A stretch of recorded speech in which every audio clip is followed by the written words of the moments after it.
Hello YouTubers.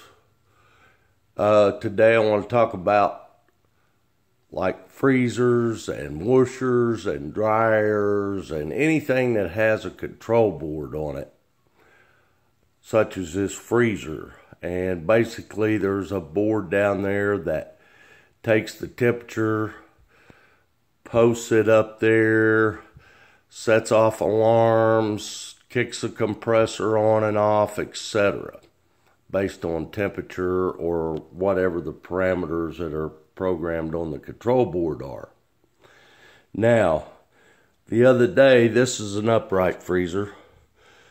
The other day, I brought home a freezer that was at my dad's house that caught on fire, and the freezer was in the garage. And anyway, of course, it knocked the power off whenever the fire happened. It destroyed the house and moved that thing over to storage for several months. And then I loaded it up on a trailer and washed it at the car wash. Of course, I got the control panel wet, and this was basically in this area right here on a chest model, and there wasn't anything about how to get that control panel off, and on the instructions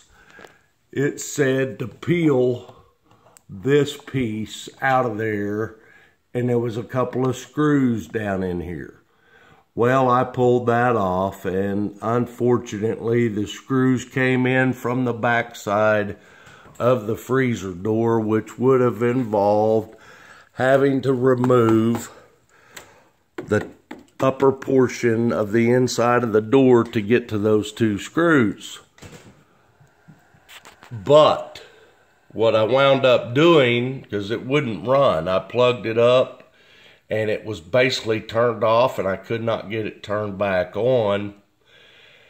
And I've had this issue with washers and dryers and that kind of thing, that basically they get messed up in their cycle, and then the little computer board just kind of locks up.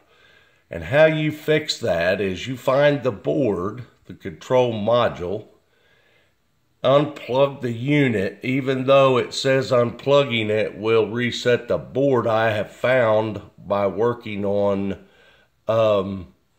motorhomes, and which is a dual refrigerator that works off LP or electric.